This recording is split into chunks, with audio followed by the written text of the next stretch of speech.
Sa mundo para sa dalawa, napakaraming hindi pagkakaunawaan at labis na pagkakasalubong sa mundo. Palagi kaming natatakot na makatanggap ng malamig na balikat mula sa kabilang partido. Ang taong pinakamamahal ko ang higit na nasaktan, wala akong karapatang pumili kung aatras o hindi. Paano ko makakalimutan ang mga pangakong mahal natin ang isa't isa? Paano ko makakalimutan ang maganda mong mukha? Sa daan, patuloy na tumutugtog si Hailey ng mga kanta na naglalaman ng mga duet sa pagitan ng mga mang-aawit na lalaki at babae. Ang isang halimbawa ay ang Kailangan Mo Ngayon at marami pang iba. Tila nasasalamin sa bawat kanta ang relasyon nina Jordan at Hailey. Gayunpaman, nang malapit na silang makarating sa ospital, nagpatugtog si Hailey ng isang kanta na pinangalanang Green. Pagkatapos ihinto ang sasakyan, tinanong ni Jordan, bakit mo pinatugtog ang kantang iyon? Sabi ni Hailey, wala lang, I just think ang ganda ng melody. Halika dito at hawakan mo ako. Si Hailey ay buntis na ngayon at ang ospital ay masikip kaya kailangan siyang hawakan ni Jordan sa lahat ng oras upang mapanatili siyang ligtas. Nagpa-check up siya sa ospital ngunit walang seryoso. Nag-aalala pa rin si Hailey nang dumating siya sa opisina ng doktor na may hawak na medical report. Doktor, karamihan sa mga umaasang ina ay inaantok sa kanilang ikalawang trimester at ginugugol nila ang kanilang oras sa pagtulog o pagkain, ngunit nagkakaroon ako ng mga pag-iwas sa pagkain. Mas lalo akong kinakabahan ngayong malapit na ang labor date. Anong nangyayari?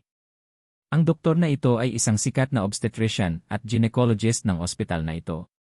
Isa rin siyang psychologist. Tumawa ang doktor at sinabing, first time mong magka-baby, di ba? Normal lang ang kabahan. Ngunit palagi akong binabangungot at nababalisa ako araw-araw. Natatakot pa nga ako at minsan ayaw ko na sa baby, sabi ni Hailey. Sinabi ng doktor, maaaring mayroon kang prenatal depression. Ang Ginoo ba ang ama ng sanggol? Tumingin ang doktor kay Jordan. Tumango si Jordan. Sinabi ng doktor kay Jordan, ang dahilan kung bakit nararanasan ng iyong asawa ang mga sintomas na ito ay maaaring may ilang mga inaasahan siya sa iyo na hindi mo natupad. Wala namang masama sa career mo kamakailan, di ba? Ngumiti si Jordan. Kaya iyon ang dahilan. Walang naging problema sa kanyang karera kamakailan, ngunit ang karera ni Kaiden ay bumaba ng husto. Hindi naman masyadong masama, sabi ni Jordan na perfunctorily. Patuloy ng doktor, kung stable ang career mo at walang malalaking problema, hindi natutugunan ang emosyonal na pangangailangan ng asawa mo. Pwede ko bang tanungin kung masyado kang abala sa trabaho kaya wala kang oras para makasama siya? Malamig na yumuko si Hailey. Wala siyang oras para sa akin.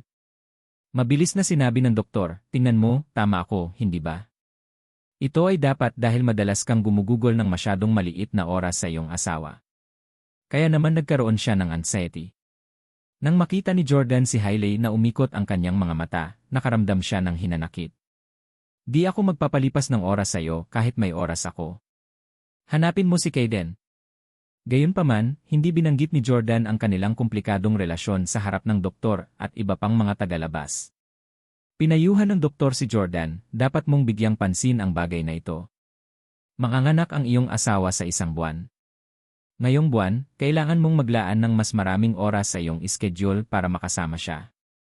Hindi madali para sa isang babae na magdala ng sanggol sa loob ng 10 buwan, tama ba?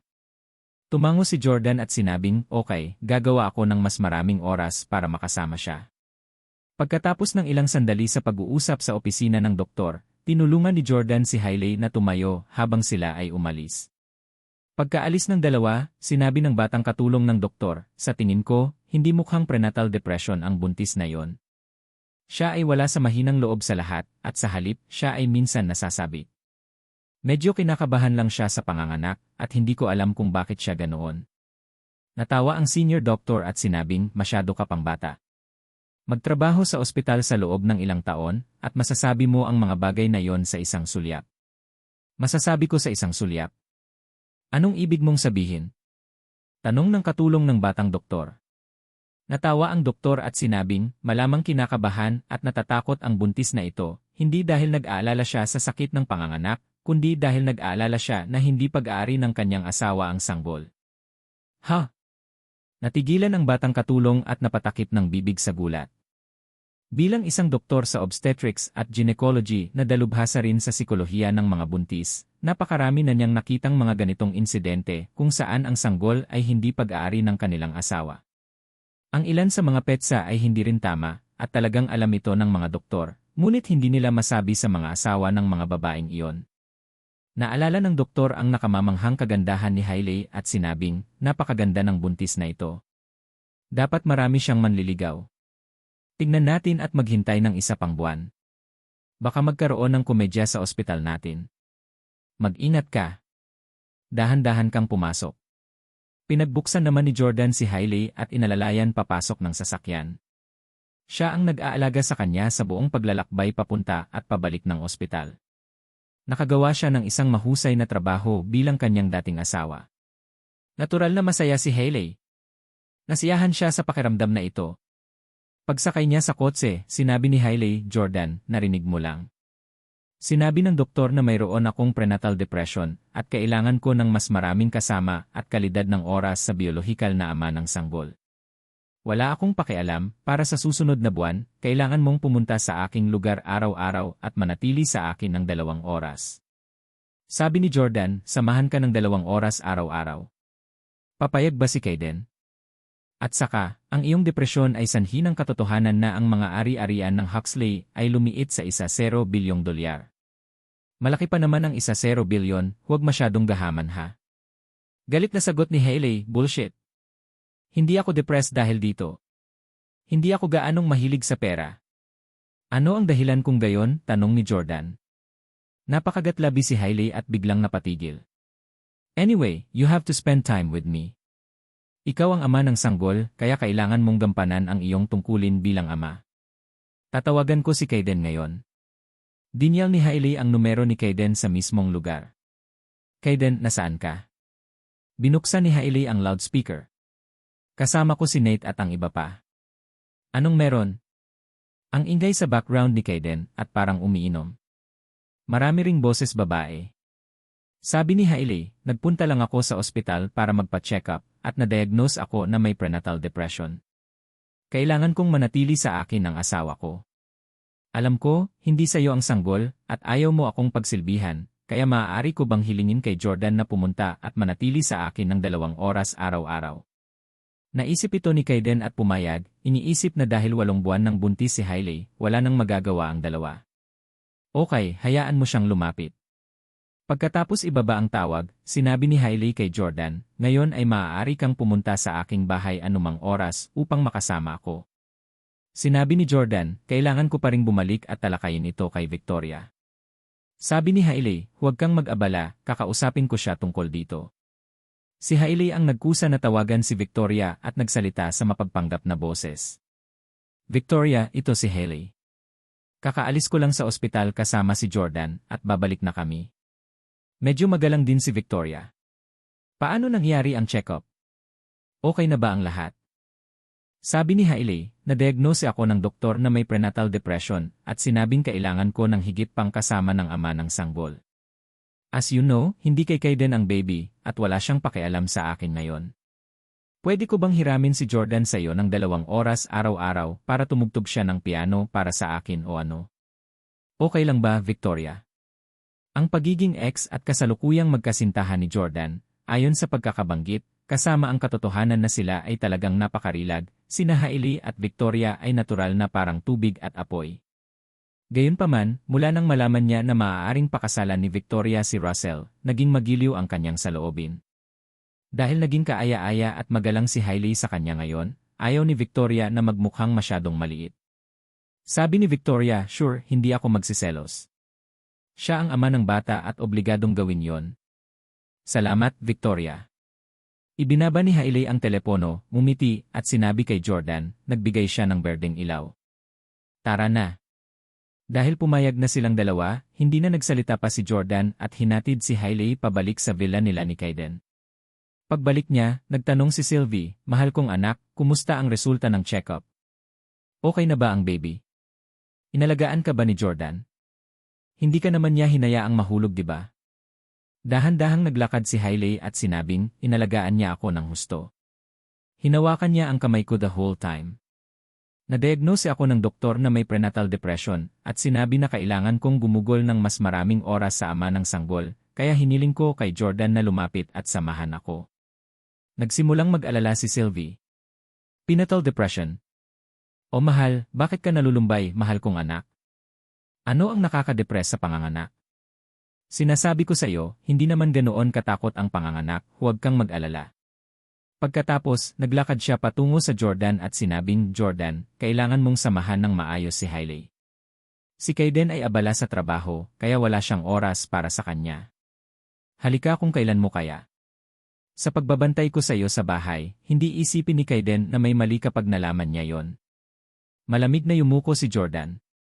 Babantayan mo ba kami para makasigurado na hindi kami magluloko kay Kaiden?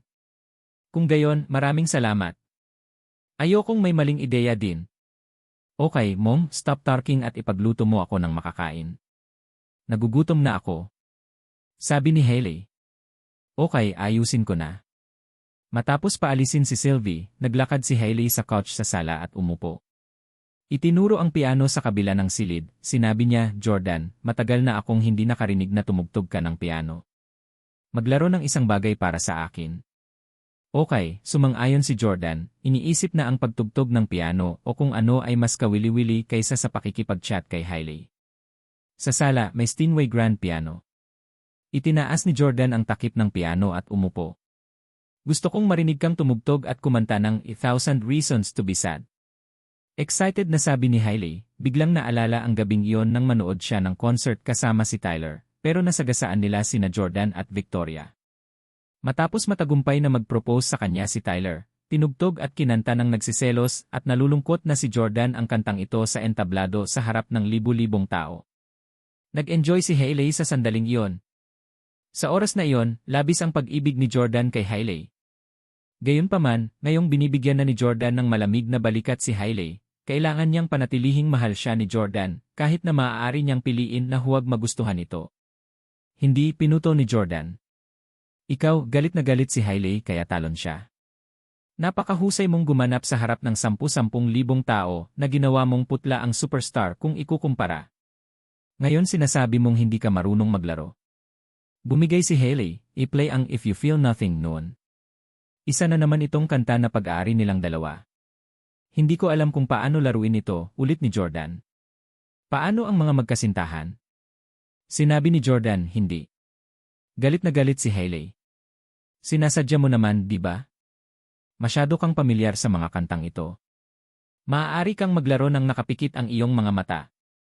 Malamig na sinabi ni Jordan, nakalimutan ko na ang lahat ng kantang ito. Mula nang ipagkanulo muli siya ni Hailey, hindi na pinakinggan ni Jordan ang mga kantang ito at hindi na muling magpapatugtog nito. Kung gayon maaari kang maglaro ng kahit anong gusto mo.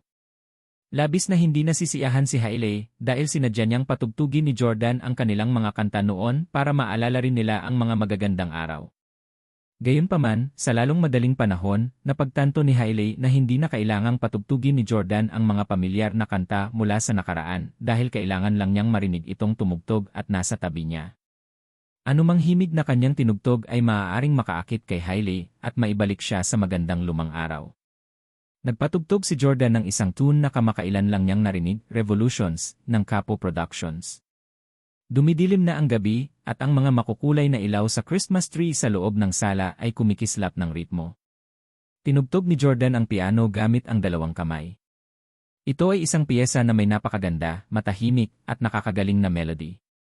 Wala pang isang minuto, si Hailey, na matagal nang nagdurusa sa insomnia, ay naanod sa dreamland habang nakikinig sa pagtugtog ni Jordan. Maya-maya ay lumabas si Sylvie pagkatapos magluto at nakita niya si Hailey na natutulog sa couch. Isang masiglang ngiti ang lumitaw sa kanyang mukha. Tumingin si Sylvie kay Jordan at sinabing, Jordan, matagal nang hindi nakatulog ng mahimbing si Hailey. Ikaw lang ang makakapagpatulog sa kanya ng maayos. Ingat ka bukas. Itinuring ito ni Jordan bilang mga sesyon ng pagtugtog ng piano dahil isang buwan na lang ang natitira bago siya manganganak. At saka, si Jordan ang tumutugtog ng tune para sa kanyang baby, hindi kay Hailey. Aalis na ako ngayon. Nang makita ni Jordan na nakatulog na si Hailey ay umalis na siya. Hindi rin siya pinatuloy ni Sylvie para mag-dinner. Kaya lang, lumipas ang isang buwan. Hindi nagtagal ay ika-negatibo 1 ng Pebrero ng bagong taon, isang araw na napakahalaga sa maraming tao. Napakahalaga nito para kay Jordan, Hailey, at Kayden. Dahil ito ang araw na manganganak si Hailey. Sa Ospital ng Kababaihan at Bata sa New York.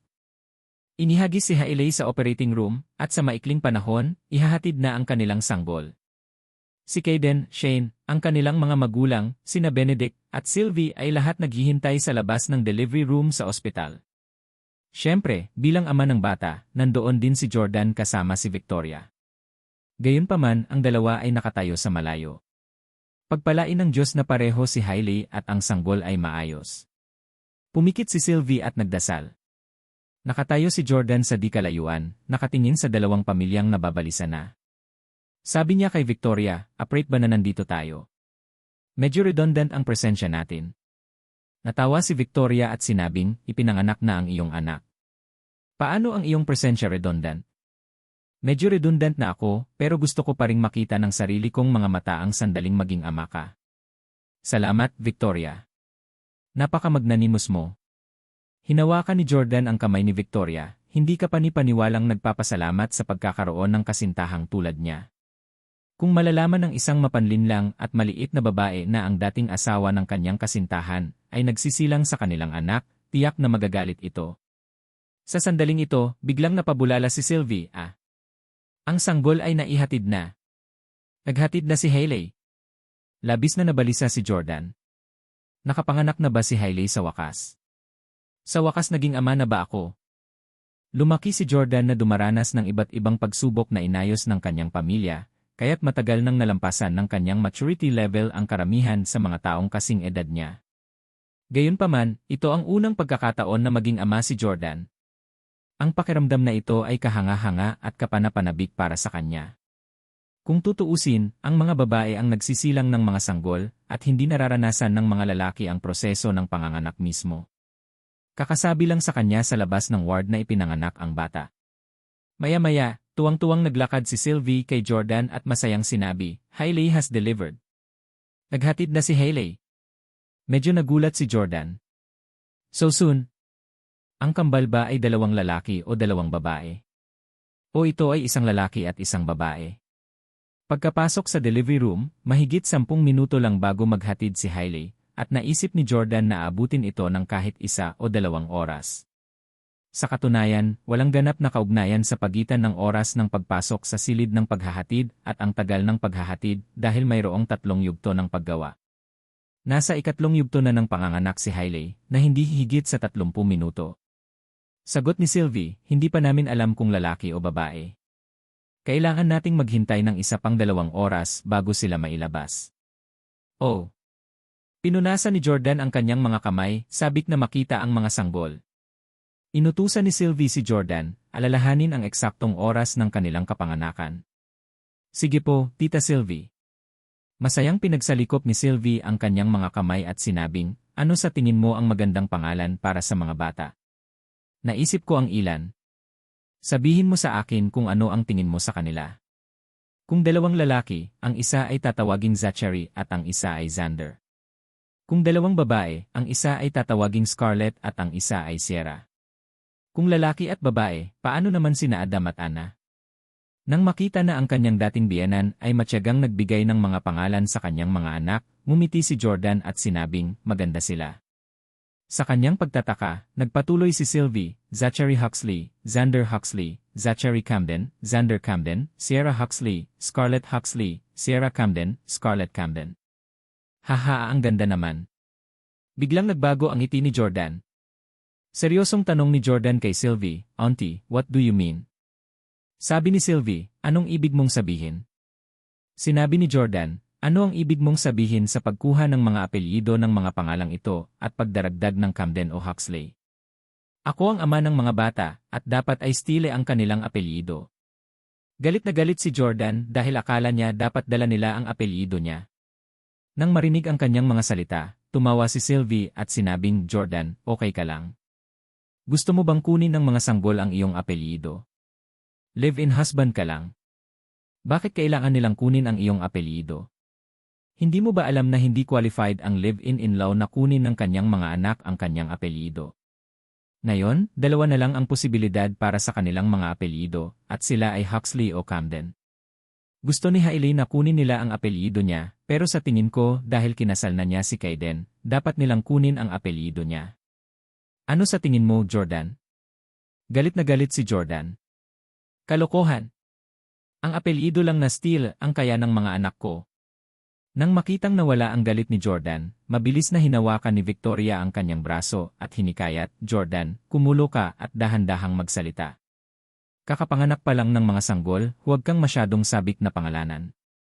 Nilibot ni Sylvie ang mga mata kay Jordan at sinabing, mahal kong dating manugang, pwede ka bang bumalik at tumingin sa salamin? Pagkatapos ng 3 taon ng freeloading sa Camdens. Gusto mo pa bang kunin ng mga bata ang iyong apelyido? Nako, nababaliw ka na. Pagkatapos niyang sabihin yon ay naglakad na siya pabalik sa delivery room. Bang! Sa sobrang galit ni Jordan ay sinuntok niya ang pader. Bagamat ipinanganak na ang mga bata, malapit na silang kunin ng kanyang pamilya, ngunit umaasa siyang Steele ang kanilang rehistradong apelyido. Jordan, huminahon ka, hintayin mong lumabas si Hailey sa delivery room at kausapin mo siya. Baka hindi pa nasa panganib ang buhay niya. Tumango si Jordan. Kaya lang, lumipas pa ang 2 oras. Ang mga Huxley ay isang kilalang pamilya, at ngayon, naisip ng lahat na ang mga anak ni Kaiden ang malapit ng ipanganak. Nagtipon sa ospital ang mga kakilala at kaibigan ng mga Huxley, kasama na ang mga gustong sumuso sa kanila. Maya-maya, dumating na rin si Arthur. Pagkalabas ni Arthur ng elevator, ay nakita niya sina Victoria at Jordan. Matagal nang itinuring ni Arthur si Victoria bilang kanyang nakababatang kapatid, kaya natural na hindi siya mabibigo na batiin siya kapag nakita niya ito. Victoria, ano ang nagdala sa'yo dito? Curious na tanong ni Arthur. Umiti si Victoria at sinabing, para lang sumali sa kasiyahan. Nakangiting sabi ni Arthur, Victoria, ang harsh mo talaga kay Russell. Ako ang sinumpaang kapatid ni Russell, at tinalo mo pa ako ng husto. Ipinapahiwatig ni Arthur na ang Perry Express, na pinamunuan ni Victoria, ay ganap na natalo ang Breezy Express. Sabi ni Victoria, Mr. Huxley, wag mong sabihin yan. Acting president lang ako, at ang taong may tunay na kontrol sa mga operasyon ay si Miss Audrey. How dare I compete with you, Mr. Huxley? Napangiti si Arthur, alam niyang hindi simpleng babae si Victoria. Muli siyang tumingin kay Jordan at nagtanong, ikaw si Mr. Jordan Steele, tama ba? Sa unang pagkakataon ay nagkikita sina Jordan at Arthur. Binati ni Jordan, hello, Mr. Huxley. Narinig ni Arthur na binanggit ni Russell na hindi simpleng tao si Jordan. Malaki ang posibilidad na ang pagpapatalsik sa kanya mula sa pamilyang Steele ay isang panloloko. Gayunpaman, hindi alam ni Arthur ang tungkol sa relasyon ni Jordan sa kanyang apo na si Hailey. Kaya naman, sinabi niya, dahil narito ka, sabay-sabay nating puntahan ang aking mga apo sa tuhod. Sabay silang dinala ni Arthur sa delivery room. Sa sandaling ito, tapos na ang operasyon, at ipinanganak ni Hailey ang isang pares ng kambal na binubuo ng isang babae at isang lalaki. Humagalpak ng tawa si Arthur at sinabing, narinig ko na napakababa ng pagkakataong magkaroon ng kambal at mas maliit ang posibilidad na magkaroon ng isang lalaki at isang babae. Napakalaking biyaya na ang apo ko ay magkasabay na magkaanak. Congratulations, Mr. Huxley. Binabati kita sa iyong mga apo sa tuhod. Sa hinaharap, ang batang lalaki ay tiyak na magmamana ng imperyo ng negosyo ng iyong pamilya habang ang babae ay sisikat sa lungsod. Pinaulanan ng iba ng papuri si Arthur. Iyan ang daming tanga. Ni hindi mo alam na ang mga sanggol ay hindi kabilang sa Huxleys. Matagal nang naging baog ang pinakamamahal na apo ni Arthur, at makakalimutan niya ang pagkakaroon ng mga anak magpakailanman. Lihim na nag-isip si Jordan, ngunit hindi niya gagawing mahirap para kay Kaiden sa publiko. Pumasok siya sa delivery room at tiningnan ang peres ng maliliit na anghel mula sa malayo, habang hindi mabilang na init ang bumalot sa kanyang puso. Tila nagkaroon ng telepatikong komunikasyon sa pagitan niya at ng mga bata dahil pakiramdam niya ay pag-aari niya ang mga ito. Sa sandaling ito, tumunog ang telepono ni Jordan. Ito ay isang tawag mula kay Frank. Pagkatapos ay lumabas si Jordan, tumakbo sa labasan ng seguridad at sinagot ang telepono. Butler Frank.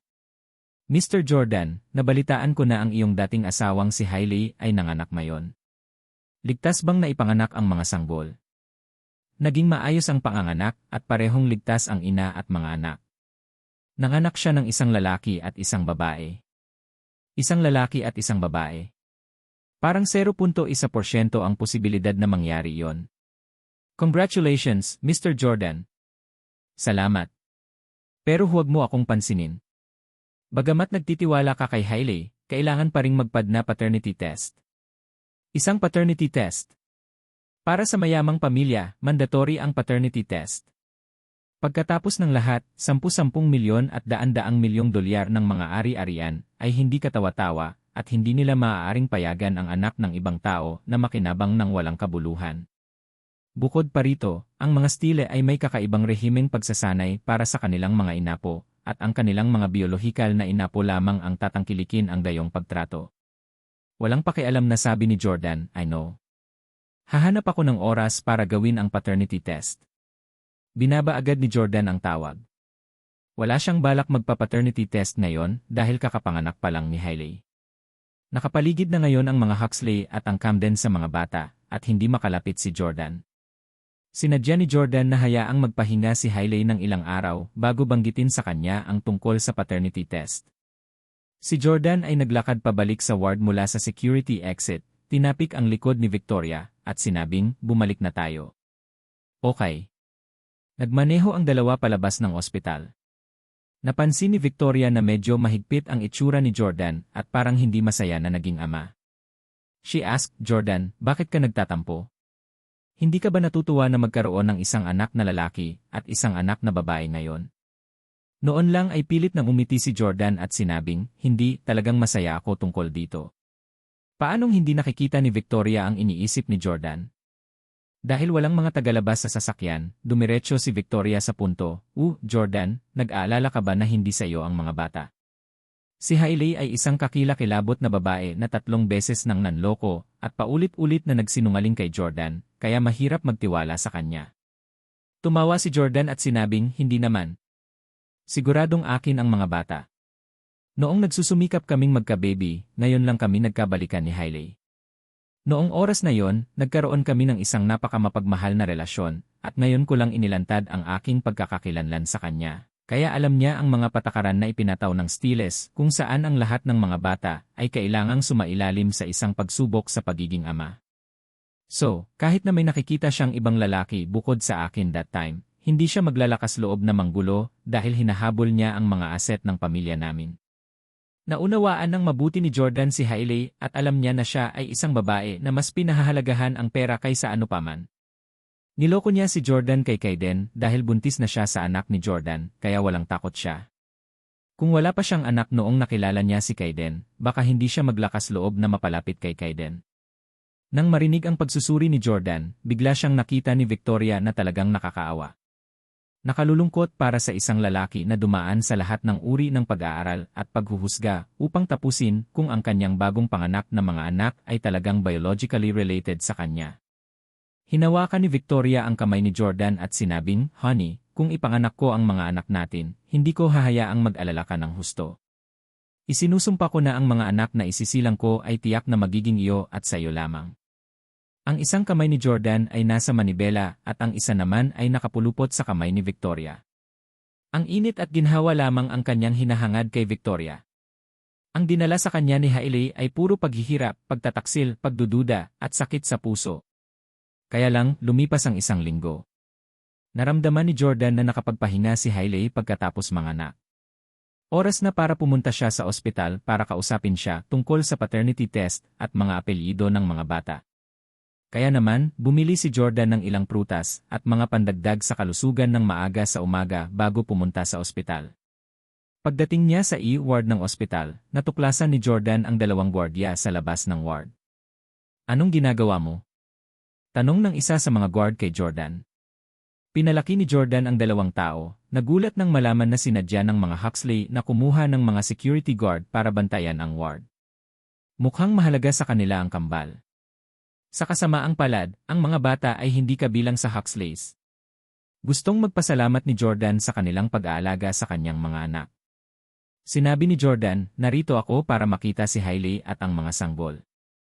Patuloy na tanong ng gwardiya, sabihin mo sa akin ang iyong pangalan at unit ng trabaho. Kailangan nating mag-ulat sa mga nakatataas bago ka payagang makapasok. Tila walang sinumang Tom, Dick, o Harry ang maaaring bumisita kay Hailey. Nagkaroon ng kahulugan. Dahil ang mga Huxley ay napakayaman at makapangyarihan, tiyak na maraming tao ang gustong makipagkaibigan sa kanila at sumipsip sa kanila. Matapos malaman ng mga negosyanteng iyon na tinanggap ng mga Huxley ang isang pares ng kambal, tiyak na susugod sila sa ospital para magpadala ng mga regalo at pabor sa kanila. Iyan ay makakaistorbo kay Hailey at sa kambal habang sila ay nagpapahinga at hindi nararapat na tanggapin ng mga Huxley ang kanilang mga regalo nang hindi sila tinutulungan sa hinaharap. Kaya naman itatanong ng mga gwardiya ang mga pangalan ng mga bisita at ang mga kumpanyang kanilang kinakatawan. Naunawaan ni Jordan ang katwiran sa likod nito, kaya nakipagtulungan siya at sumagot. Jordan Steele, manager ng training department ng Perry Express. Laking gulat niya nang kapwa nagtawanan ang mga gwardiya matapos marinig ang sagot ni Jordan. Tumawa ang isa sa mga gwardiya at nagsalita, "Hahaha, isang manager ng departamento ng pagsasanay ang nandito para magbigay din ng mga regalo. Sinusubukang sumipsip sa Breezy Express, ha? Kunin ang presidente ng iyong kumpanya, si Victoria Clark, na pumunta sa halip." Natawa ang isa pang guard at sinabing, itong mapahamak na Perry Express ang naging dahilan ng pagkawala ng Breezy Express ng bilyon-bilyong o dolyar. Mabilis na mawala, ikaw na hamak na manager ng departamento ng pagsasanay. Naiinis ako sa nakikita mo. Bang! Sinipa ng gwardiya ang basket ng prutas na dala-dala ni Jordan at pinuna, magtiwala ka na magkaroon ng pisngi para dalhin ang mga masasamang prutas dito. I save ito para sa iyong sarili. Matapos itong sipain ng gwardiya ay nagkalat ang iba't ibang prutas sa basket ng prutas sa buong lupa. Galit na galit si Jordan. Kunin mo, malamig na sabi ni Jordan sa gwardiya na sumipa sa basket ng prutas. Walang bahid ng takot ang sinabi ng gwardiya, sino ang sinusubukan mong takutin? Pinagbawalan kong pumasok ang hindi mabilang na mga boss ng iba't ibang kumpanya. Sa tingin mo Nang makitang walang balak ang gwardiya na mamitas ng prutas, agad na hinawakan ni Jordan ng mahigpit ang pulso ng gwardiya. Masakit! Napasigaw sa sakit ang gwardiya. Nanatiling nakabantay ang isa pang gwardiya nang makita niyang pisikalan si Jordan. Dapat nililigawan mo si kamatayan. Tutulungan na sana niyang makalabas ang kaibigan nang sinuntok ni Jordan ang mukha nito gamit ang kabilang kamay. Tumama ang kaliwang kamay ni Jordan sa mukha ng gwardiya at agad itong nahimatay matapos mauntog sa pader. Ang isa pang gwardiya, na ang pulso ay hinawakan ng mahigpit ni Jordan, sa sobrang takot na nagsimula siyang manginig. Tinanong muli ni Jordan ang gwardiya, kukunin mo ba ito o hindi? Noon lang nagsimulang sumunod ang guard at tumango ng husto. Pumitas ako ng prutas ngayon din. Binitawan ni Jordan ang gwardiya at sinipa siya sa lupa. Maruming snob. Gaya ng kasabihan, mas mahirap pakitunguhan ang mga alipores kaysa sa kanilang mga amo. Sa maraming lugar, ang mga asong tagapagbantay na ito ay may posibilidad na itapon ang kanilang timbang sa kaunting kapangyarihan na ibinigay sa kanila at nagpapahirap sa iba. Ang mga bagay na ito ay higit na kinasusuklaman ni Jordan. Masunuring pinulot ng mga gwardiya ang mga mansanas, at nang bigla silang makakita ng isang tao, napabulala sila ng may kagalakan, Mr. Huxley, nandito ka na. Nagkataon na dumating din si Kayden para bisitahin si Hailey. Agad namang lumapit kay Kayden ang gwardiya at sinabing, Mr. Huxley, ang lalaking ito ay isang mababang manager ng departamento ng pagsasanay ng Perry Express. Pinigilan ko siya sa pagpasok pero sumipa siya at natumba ang kasama ko. Tawagan natin ang pulis? Nang makita ni Kayden si Jordan, sinabi niya sa gwardiya, hindi na kailangan. Kilala ko ang taong ito.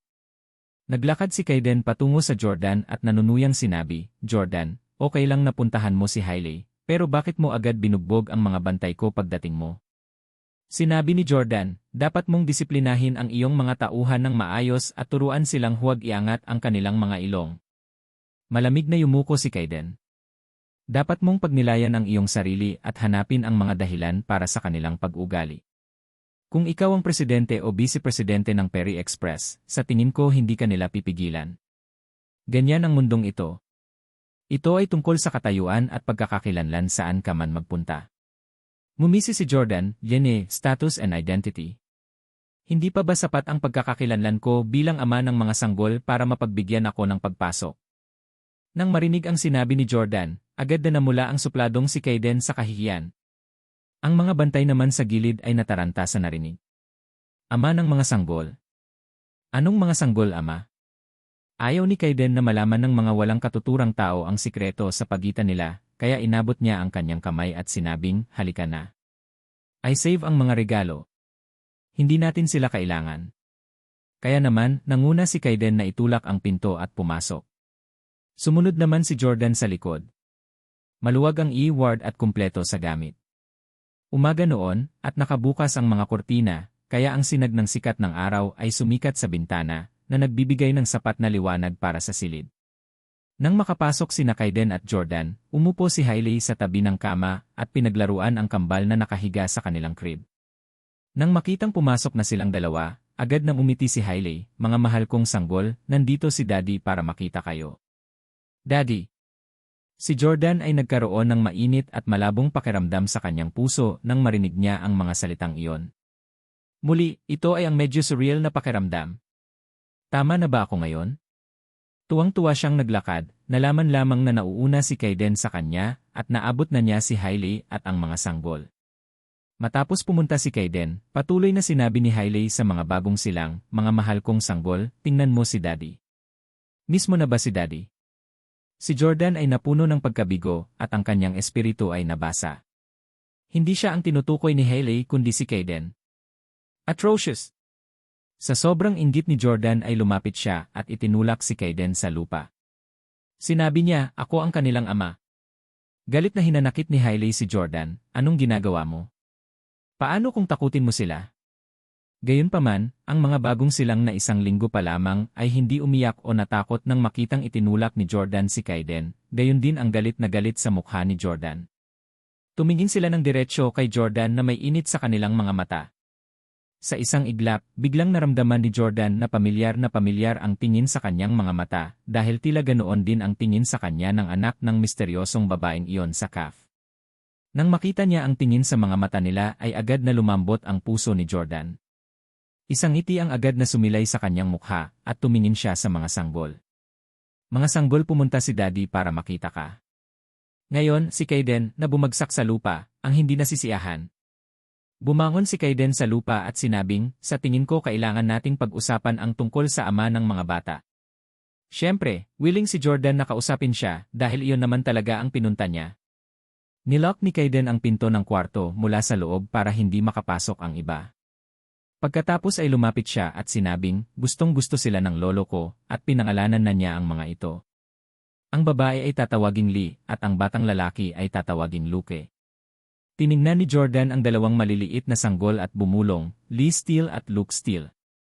Hindi masama. Gusto ko ang mga pangalang ito. Sa sobrang galit ni Kaiden ay gusto niyang ihampas ang kanyang kamay sa mesa. Anong ibig mong sabihin, Lee Steele at Luke Steele? Dapat sina Lee Huxley at Luke Huxley. Sa kabilang banda, sumigaw si Hailey, Lee Camden and Luke Camden sound better. Nag-aaway silang tatlo dahil sa apelyido ng mga bata. Sinabi ni Kaiden kay Hailey, asawa ko na kayo at prestihiyosong pamilya kami. Parang hindi talaga bagay sa mga anak natin na kunin ang apelyido ng kanilang ina. Mas mabuting manatili tayo kay Huxley. Naramdaman ni Hailey na hindi sapat ang pagmamahal ni Kaiden sa kanya. Dahil hindi siya ang biolohikal na ama ng kanyang mga anak, maaaring hindi nila mamanahin ang mga ari-arian ng mga Huxley sa hinaharap, kaya gusto niyang kunin ng mga bata ang kanyang apelyido. Nakompromiso si Hailey at sinabing, maaaring kunin ng lalaki ang iyong apelyido, ngunit kailangang kunin ng babae ang akin. Bukod dito, kailangan mong tiyakin na ang batang lalaki ay maaaring magkaroon ng karapatan sa bahagi ng mana. Sinabi ni Kaiden, ang lalaki ay kukuha ng apelyido na Huxley habang ang babae ay kukuha ng apelyido na Kaiden. Tumango si Hailey at sumang-ayon, okay. Okay, pa ako. Napaisip si Jordan. Sa sobrang galit niya ay nakaramdam siya ng pagnanasa na i-flip ang mesa. Kung hindi dahil sa dalawang sanggol, nawalan na siya ng galit at bumangga sa bubong. Galit na sinabi ni Jordan, ako ang ama ng mga bata. Kung kunin nila ang mga apelyido mo, paano naman ako? Si Hailey ay lubusang dinismiss kay Jordan, at sinabi niya ng masama, Jordan, huwag mong kalilimutan, ikaw ang aking live-in na asawa at maaari kang magtanong sa paligid. Kung sinong live-in na asawa ang akma na ipapalit sa kanilang mga anak ang kanilang apelyido. Ang mga anak ng live-in na asawa ay lahat ay gumagamit ng apelyido ng kanilang mga ina. Tumawa si Kaiden at sumirit sa gilid, tama, tama. Galit na sinabi ni Jordan, 3 taon akong kasal sa iyo bilang iyong live-in na asawa, at kung magkakaroon tayo ng mga anak mula noong ikasal tayo, hindi ako tututol na kunin nila ang iyong apelyido. Ngunit hindi mo ako pinahintulutang makipagkaibigan sa iyo sa 3 taon na yon at wala tayong anak. Pareho kaming gusto ng mga bata nang ihayag ko ang aking sarili na isang stile. Sa oras na iyon, lahat ng gastusin sa bahay, pati na ang sasakyan, bahay, at mga pangangailangan ng iyong mga pamilya, ay aking inasikaso. Ako ang nagbigay para sa inyo. Noon, hindi na ako ang live-in husband mo. Kaya, syempre, may karapatan akong ipakuha sa kanila ang aking apelyido. Alam ni Jordan na kung hindi niya itatago ang kanyang pagkakakilanlan, hindi makikipagtalo sa kanya si Hailey tungkol sa mga apelyido ng mga bata. Nagpasya si Hailey na hayaan ang kanyang mga anak na kunin ang kanyang apelyido dahil naisip niyang walang pera ngayon si Jordan. Sabi ni Hailey, yes, you have every right to make that request, but we're divorced now, and we have our respective partners. Kung kukunin ng mga sanggol ang iyong apelyido, paano natin ipapaliwanag na hindi sila magkaparehas ng apelyido sa atin kapag inilabas natin sila o ipinatala sa paaralan sa hinaharap? Paano kung ang iba ay magtanong tungkol dito? Gaano ba ka-awkward iyon para sa kanila? Hindi mo kailangang mag-alala tungkol sa problemang iyon, sabi ni Jordan. Dahilan na ang mga bata ay hindi na pumapasok sa paaralan tulad ng mga regular na bata. Sa halip, makakatanggap sila ng propesyonal na pagsasanay mula sa stiles. Pakunwaring sinabi ni Kaiden, Jordan, ano ang silbi ng mga bata na kunin ang iyong apelyido? Mamanahin ba nila ang bilyon-bilyong dolyar na halaga ng mga ari-arian na pagmamay-ari ng stiles o ano? Kung kukunin nila ang aking apelyido, maaari kong garantiya na mabubuhay sila sa kandungan ng karangyaan sa natitirang bahagi ng kanilang buhay. Nainganyo at natukso si Hailey matapos marinig iyon. Tingnan mo kung gaano kalaki si Kaiden. Handa siyang palakihin ang iyong mga anak at ibigay pa ang mga ari-arian sa iyong anak. Dapat nagpasalamat ka sa kanya. Malamig na yumuko si Jordan at naisip, payag ba talaga si Kaiden na ibigay ang kanyang mga ari-arian sa anak ko? Hindi naniniwala si Jordan na magiging mabait siya. Ang tangalang na babaeng si Hailey ang maniniwala sa kanya. Hindi sila ma-outargue ni Jordan. Pagkatapos ng isang saglit na pag-pause, sinabi niya, sa pagtatapos ng araw, hindi pa rin kami makakamit ng isang pinagkasunduan sa bagay na ito. May isa pang dahilan kung bakit ako nandito ngayon. Hindi pa huli ang lahat para pag-usapan ang tungkol sa kanilang apelyido pagkatapos kong gawin ito. Tumingin si Hailey kay Jordan at nagtanong, ano ito? Sinulyapan ni Jordan ang mga sanggol at sinabing, gusto kong gumawa ng paternity test kasama ang mga bata. Hindi. Pinabulaanan agad ni Hailey. Hinawakan ni Hailey ang mga kamay ng sanggol ng malungkot at sinabing, Jordan, napakalupit mo. Kakapanganak pa lang ng mga sanggol at gusto nilang kunin ang kanilang dugo at hilahin ang kanilang buhok. Hindi ko hahayaang saktan mo ang mga anak ko. Feeling helpless, Jordan explained, hindi na kailangang magpakuha ng dugo o bunutin ang kanilang buhok. Kailangan lang nating gumawa ng oral swab sa pamamagitan ng pagkuskos sa kanilang panloob na pisngi ng ilang beses gamit ang cotton swab para makolekta ang kanilang mga sample. Hindi. Parang nakakatakot sa akin. Hinding-hindi kita hahayaang magpa-paternity test. Hindi mo rin deserve na magpa-paternity test sa kanila. Mariing pabulaanan muli ni Hailey, walang katapusang pagtatalo sina Jordan at Hailey. Nakatayo sa gilid, si Kaiden ay mukhang nanonood ng magandang palabas. Tumawa si Kaiden at sinabing, Jordan, bakit mo ipinipilit na gawin ang paternity test sa mga bata? Pinaghihinalaan mo ba na si Hailey ay nakipagtalik sa ibang lalaki noong sinusubukan niyang magka-baby sa'yo? Alam talaga ni Kaiden na hindi naman sa kanya ang mga bata, kaya hindi na niya kailangang magpa-maternity test. Sinamantala ito ni Hailey at tumingin kay Jordan habang nagtatanong, Jordan, ano ang ibig mong sabihin sa pagpipilit sa mga bata na sumailalim sa mga paternity test? Hindi ka ba tahasang naghihinala na nakipagtalik ako sa ibang lalaki? Jordan, ang kulit mo talaga. Mahal na mahal kita noong panahong iyon at gusto kong makita ka sa bawat paggising ng aking buhay. Gusto kitang i-text palagi at nanatili sa villa mo araw-araw. Gayunpaman, pinaghihinalaan mo akong niloko ka. Nawalan ng masabi si Jordan. Alam niyang medyo mabait si Hailey sa kanya noong mga oras na yon at hindi nagpakita ng anumang senyales ng pagdaraya. Sabi ni Jordan, hindi kita pinaghihinalaan. Ito ay isa lamang sa mga alituntunin ng aming pamilya. Hindi ko rin mapigilan. Ngumisi si Hailey. Haha, anong rules ng family mo? Matagal ka nang pinatalsik ng mga stile, at binabanggit mo pa rin ang mga tuntuning itinakda nila. Ang stiles ay nangangailangan ng kanilang mga inapo na kumuha ng paternity test dahil bibigyan nila sila ng bilyon-bilyong dolyar na halaga ng mga asset pagkatapos ng pagsusulit. Ano ang silbi ng pagpapapaternity test mo? Kahit na napatunayang sa iyo ang mga bata, mayroon ka bang ari-arian na maiiwan sa kanila? Lahat ng pera mo galing kay Victoria. Hindi ibibigay ni Victoria sa mga anak ko ang perang kinita niya. Walang gustong ipaliwanag si Jordan kay Hailey. Sa halip, anya, hindi mo kailangang mag-alala kung mayroon akong anumang mga ari-arian na ibibigay sa mga bata. Hanggat akin sila, hindi ko sila pagmalupitan. Ang mga bata ay hindi sayo, biglang sabi ni Hailey. Sa sandaling ito, maging si Kaiden ay nabigla. Tuwang-tuwa siya at nagpatuloy sa pagbabalat ng saging para kainin habang pinapanood ang drama. Laking gulat ni Jordan nang marinig ang mga salitang iyon na minsan ay binabangungot niya sa pagbubuntis ni Hailey. Huminga ng malalim, tumingin si Jordan kay Hailey at nagtanong, ano-ano ang sinabi mo? Sabi ni Hailey na mayabang na mukha, sabi ko, hindi sayo ang mga bata. Kanino sila pag-aari? Malakas na bulalas ni Jordan. Si Hailey, gayunpaman, ay hindi natatakot kay Jordan at sinabi sa kanya ng may tuwid na mukha, Tyler Collins. Parehong namangha sina Jordan at Kaiden nang marinig ang sagot na yon. Pagkatapos ng pagkabigla, natuwa si Kaiden at sinabi niya, sa pinsan ko pala ang mga bata. Haha, nakaka-excite naman ha. Ang aking pinsan, na hindi gaanong kamukha, ngunit isang taong kayang gumawa ng magagandang bagay, ay nagtago ng napakalaking bagay mula sa akin. Ang sabi, matagal ko na siyang hindi nakontak, at hindi ko alam kung nasaan siya nitong nakaraang 6 na buwan. Kapag may oras ako, kailangan ko siyang tawagan at sabihin sa kanya na palalakihin ko ang kanyang mga anak.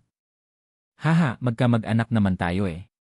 Sa sandaling ito, medyo nabalisa si Jordan. Tyler Collins? Ang mga anak ang naging ama niya. Naalala tuloy ni Jordan ang imahe ni Hailey at Tyler na nasa hotel room at ang video na lihim na kinuha ni Tyler. Ibig bang sabihin ay buntis na si Hailey sa oras na yon? Ibig sabihin ba ay lihim na pumunta si Tyler sa Orlando upang makita siya noong sinusubukan niyang magkaroon ng isang sanggol sa akin? Sa paggunita kung gaano kasaya si Tyler kay Hailey noong nakaraan, naisip ni Jordan na hindi imposibleng tanggapin niyang muli si Tyler.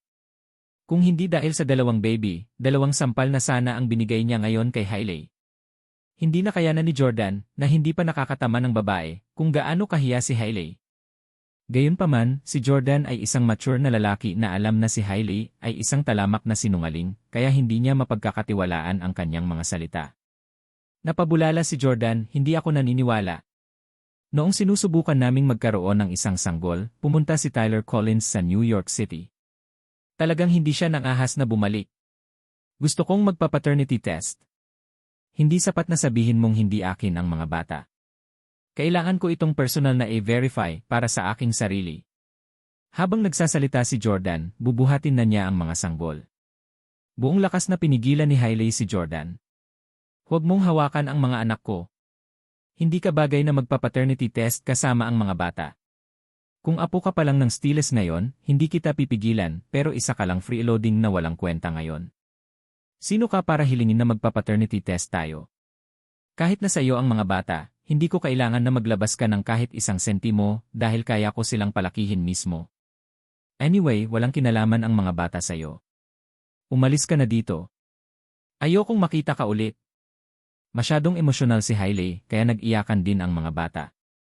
Nang makita ito, tumayo din si Kaiden sa harap ng Jordan at sinabing, Jordan, dapat kang pumunta. Tinakot mo ang mga sanggol sa sandaling dumating ka. Ganoon ba talaga kahalaga kung sayo ang mga bata o hindi? Mayroon kang Victoria ngayon at ito ay isang magandang bagay para sayo kung ikaw ay walang anak. Inaasahan mo ba talaga na tutulungan ka ni Victoria na palakihin ang iyong mga anak? Nang marinig ang pag-iyak ng mga sanggol, sumakit ang puso ni Jordan. Ayaw na niyang ituloy ang pagtatalo ni Hailey dito dahil gusto niyang tumigil na sila sa pag-iyak. Kaya naman, tumalikod si Jordan at umalis, ngunit bago niya ito ginawa, sinabi niya sa kanilang dalawa, talagang gagawin ko ang mga pagsusuri sa pagiging ama. Pagkalabas niya ng ospital, nakatanggap siya ng tawag mula kay Butler Frank. Hello. Mr. Jordan, is still senior, gustong malaman ang resulta ng paternity test ng iyong kambal. Hindi ko pa nagagawa. Wala ka pa? Nakatagpo ka ba ng anumang problema? Kailangan mo ba ng tulong ko? Hindi. Mabilis na tinanggihan ni Jordan ang tulong ni Frank dahil alam niyang kapag nakialam na ang kanyang pamilya, gagawin nila ang lahat para makamit ang kanilang layunin. Ang mga bata ay hindi mapaghihiwalay kay Hailey ngayon, at kung sila ay sapilitang kunin para sa isang paternity test, magagawa ito ni Jordan nang walang tulong ni Frank. Gayunpaman, hindi nais ni Jordan na gawin iyon at itinuring ito bilang kanyang huling paraan. Sa pagkakataong ito, tumawag din si Victoria. Nagmamadaling sinabi ni Jordan, ako na mismo ang hahawak sa bagay na ito. Ibaba ko na ang tawag. Tinapos ni Jordan ang tawag kay Frank at saka sinagot ang tawag ni Victoria. Jordan, paano napunta ang usapan ni Hailey? Tanong ni Victoria, alam niyang pupunta si Jordan sa ospital ngayon para sa paternity test. Bilang kasalukuyang kasintahan ni Jordan, labis din siyang nag-aalala tungkol sa bagay na ito. Sinabi ni Jordan, sinabi niya na ang mga bata ay hindi ko ama kundi si Tyler Collins. Ano? Natigilan si Victoria sa kabilang dulo. Hindi pwede. Baka sinasadya ka lang niyang pagtripan. Beats me, sabi ni Jordan. Sabi ni Victoria, okay, huwag ka pa magpanik. Pupunta ako sa ospital ngayon, hayaan mo akong makausap siya. Mas magiging madali para sa akin na makipag-usap sa kanya dahil ako ay isang babae din, tiyak na nagtalo na naman kayong dalawa at sa mga ganitong pagkakataon, walang positibong lalabas sa inyong talakayan. Tumango si Jordan, alam niyang magaling si Victoria sa komunikasyon. Marahil, tutulungan siya ni Victoria na malutas ang problema. Pumunta si Jordan sa smoking area ng ospital at humihitip ng sigarilyo ng malungkot. Palihim niyang naisip, akala ko kapag nanganak na si Hailey, hindi ko na kailangang mag-alala, ngunit hindi ko naisip na ito ang simula ng aking mga problema. Akin ba ang mga bata o hindi? Noon pa man ay mayroong lahat ng uri ng mga tao sa lahat ng antas ng pamumuhay sa lugar ng paninigarilyo ng ospital. Habang si Jordan ay naninigarilyo at naghihintay kay Victoria, ilang nasa katanghaliang gulang na mga lalaki ang nagkusa na makipag-usap sa kanya. Kakapanganak pa lang ng mga asawa nila. Gayunpaman, lahat sila ay puno ng kagalakan ng pagiging isang ama sa unang pagkakataon at 100% na tiyak na sila ang mga biolohikal na ama ng kanilang mga anak nang hindi nagsagawa ng paternity test. Sa katunayan, ang gayong dramatikong kaganapan ay hindi mangyayari sa mga ordinaryong tao. Kapag ang isang tao ay nagpakasal sa isang magandang babae tulad ni Hailey, na umaakit sa hindi mabilang na mga manliligaw, ang isa ay nakatakdang maranasan ang katumbas na paghihirap. Hindi nagtagal, dumating si Victoria sa ospital. Nagtungo siya sa smoking area upang makipagkita kay Jordan at hiniling na hintayin siya doon habang pinupuntahan niya si Hailey na mag-isa. Tulad ni Jordan, bumili din si Victoria ng fruit basket at ilang health supplement sa ward ni Hailey. May 2 gwardiya sa labas ng ward, at bagamat hindi na sila katulad ng dati, mahirap din silang harapin. Pangalan at lugar ng trabaho, walang pakialam na sabi ng isa sa mga gwardiya, habang nakatitig sa napakagandang figura ni Victoria. Tiwalang tumugon si Victoria ng may malaking dignidad, Victoria Clark, presidente ng Perry Express. Nagulat ang 2 gwardiya. Presidente ng Perry Express. Miss Clark. Ang presidente ng Perry Express ay nasa parehong antas ng kanilang boss, si Arthur Huxley, at ang reputasyon at mga presyo ng stock ng Perry Express ay nalampasan na ngayon ang Breezy Express. Ang mga gwardiya ay galit na yumuko ng may paggalang at sumagot, "Pakipasok, Miss Clark." Dinala ni Victoria ang mga gamit niya at pumasok. "Hey, nandito na si Victoria." Nang makita si Victoria, dali-daling pumunta si Kaiden para salubungin siya. "Victoria, masyado kang nag-isip na maglaan ng oras sa iyong schedule para bisitahin ang asawa ko. Nagdala ka pa ng mga regalo. Mukhang masarap ang prutas. Dalhin mo sila sa akin." Inabot ni Victoria ang basket ng prutas at mga health supplement kay Kaiden bago naglakad patungo kay Hailey. "Victoria." Magiliw at masunurin ding bati ni Hailey kay Victoria. "Hailey," magiliw na tawag ni Victoria. Ang pagiging mapagpanggap at kakayahan ni Hailey na makipag-usap ng mapagkunwari ay ilang bingaw sa ibaba ni Victoria. Hailey, kumusta ang pag-recover ng katawan mo? Tanong ni Victoria na pinapakita kay Hailey ang pag-aalala. Nakangiting sabi ni Hailey, much better. Salamat sa iyong pag-aalala. Tiningnan ni Victoria ang peres ng kambal at tuwang-tuwang sinabi, ang gaganda ng mga sanggol. Magiging gwapo talaga sila. Labis din ang tiwala ni Hailey sa hitsura ng kanyang mga anak. Pagkatapos makipag-chat saglit, sinabi ni Victoria, sa totoo lang, pumunta ako dito para bisitahin ka at ang mga bata at para hilingin din sa iyo na bigyan mo ako ng pabor. Ano ito? Tanong ni Hailey. Sinabi ni Victoria, maaari mo bang ipagawa ang mga bata at si Jordan sa isang paternity test? Noon lang nalaman ni Hailey na nandito si Victoria para kay Jordan. Nagbago ang ekspresyon ni Hailey. Hindi inaasahan ni Victoria na ganoon kadeterminado si Hailey, at sinabi niya, Hailey, naninindigan ka ba dahil sa tingin mo ay napakabata pa ng mga bata?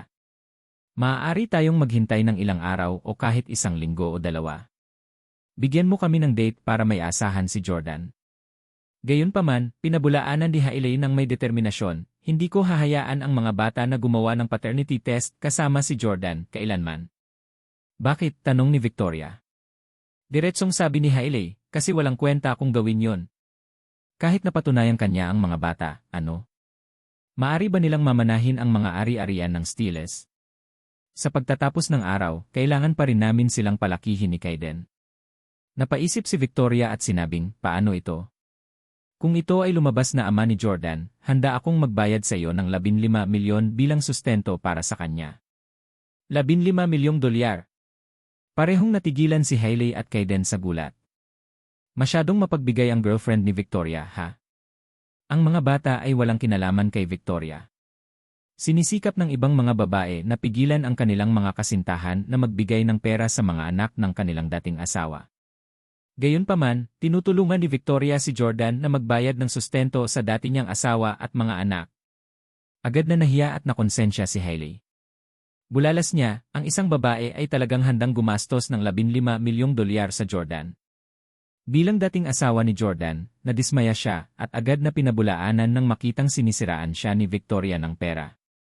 Hindi pwede. Mayroon din akong 15 milyong dolyar. Hindi ko kailangan ng pera mo. Ang mga Camden ay hindi tulad ng dati.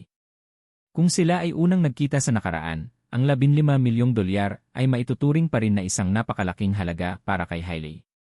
Kung tutuusin, nakipagtalik si Hailey kay Tyler para lang makapag-invest siya ng ilang milyong dolyar. Gayunpaman, ang 15 milyong dolyar ay hindi na mahalaga kay Hailey ngayon. Sige, kung magbago ang isip mo mamaya, tawagan mo ako ulit. Ang pangako ng 15 milyong dolyar ay mananatili anumang oras. Hindi kita istorbohin sa pagpapahinga ngayon.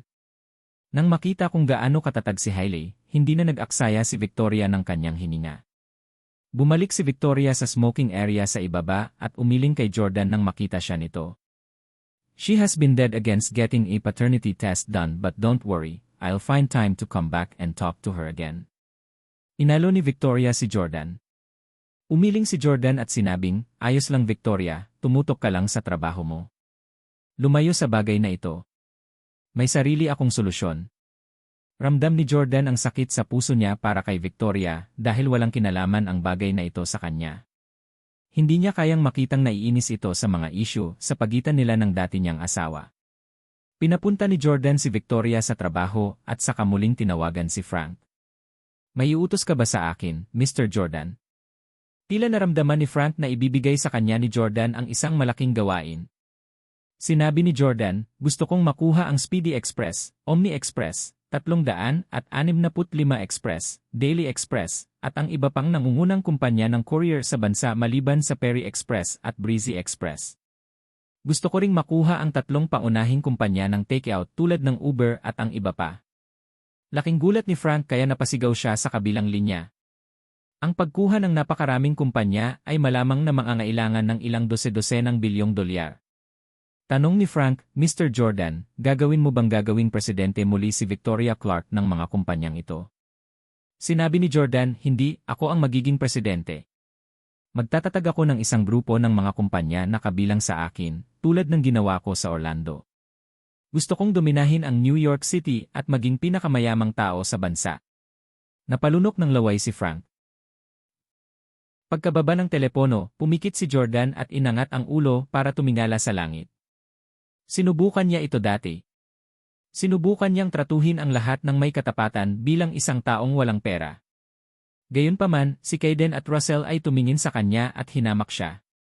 Iniwan siya ng mga Camden. Naramdaman pa ni Hailey na hindi karapat-dapat si Jordan sa isang paternity test. Ito ay dahil lamang sa naisip niya na si Jordan ay hindi na isa sa mga steal. Ang gusto lang talaga niyang manatili sa tabi niya ay si Victoria. Kung ganoon, hindi na ako magtatago. Wala na akong pakialam sa nararamdaman mo. Ako ay isang supling na nagkakahalaga ng 12 ng bilyong dolyar. Ako ang pinakamayamang tao sa bansa. Yung makapangyarihang Mr. Steele na nangibabaw sa Orlando ay bumalik na. Hailey Camden, gusto kong magmakaawa ka sa akin na lumuhod para magpa-paternity test sa susunod na makita mo ako. Dahil ang mundo ay sumasamba sa mga bayani, ako ay magiging isang bayani. Dahil ang lipunang ito ay gumagalang lamang sa mga mayayaman, kung gayon ako ay magiging isang mayaman na tao. Sa sumunod na linggo, lumabas ang mga makabagong balita sa lokal na bilog ng negosyo bawat araw. Nakuha ng A Corporation ang Speedy Express. Nakumpleto na ang pagbabago ng legal na entity. Nakuha ng A Corporation ang 80% ng mga bahagi ng Daily Express na may cash na kontribusyon na $1 bilyong, kabilang ang equity transfer tax. Nakumpleto ng A Corporation ang pagkuha ng ilang kumpanya ng courier tulad ng Omni Express at 365 Express. Break. Nasira.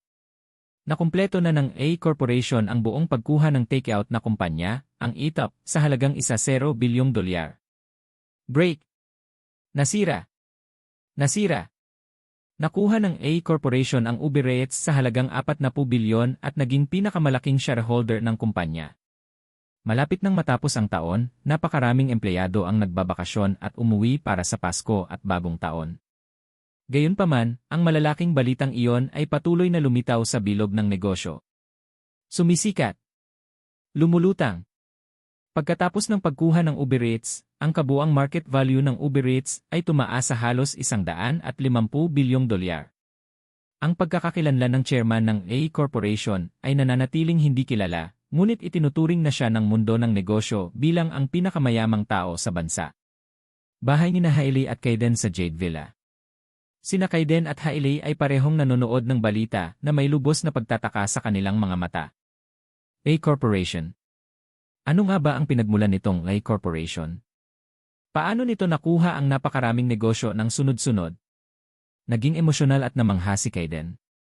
Dahil ang A Corporation ay nakakuha ng maraming kumpanya ng courier, ang domestic courier industry ay pinangungunahan na ngayon ng isang tripartite ng A Corporation, Breezy Express, at Perry Express.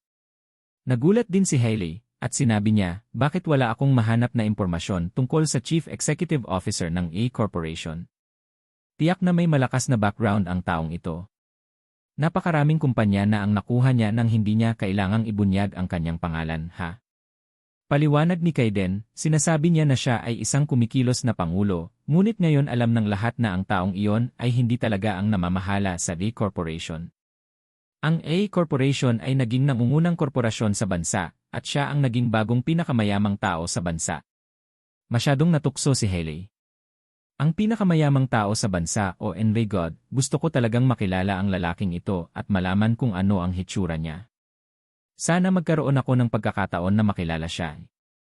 Sa oras na ito, sa katabing villa, kakauwi lang din ni Victoria. Hinubad niya ang kanyang mataas na takong at sinabing may pagkamangha at paghanga, may mga nakatagong eksperto sa lahat ng dako. Nakita mo na ba ang balita ng A Corporation? Makapangyarihan talaga ang taong ito. Maging si Mr. Walton ay nagsabi na hindi sila katugma ng A Corporation. Sinabi din niya na ang presidente ng A Corporation ay hindi lang naging pinakamayaman sa bansa ngayon, kundi siya na ang pinakamayaman. Ayaw niya lang ipakita ang mukha niya. Nagpalit si Victoria ng kanyang tsinelas at uminom ng malaking tubig na nakakaramdam pa rin ng pag-aalala. Hindi katakataka na si Victoria, na nasangkot sa mundo ng negosyo, ay tiyak na nabigla sa mga balitang iyon araw-araw. Biglang sabi ni Victoria, "Yila the way, Jordan, tinawagan lang ako ng kapatid ko para sabihin na gusto niyang pumunta ng Maldives sa New Year. Sabay na tayo." Maraming tao ang gumugol ng bisperas ng bagong taon kasama ang kanilang mga pamilya. Si Emily ay nag-iisang kapatid na babae ni Victoria.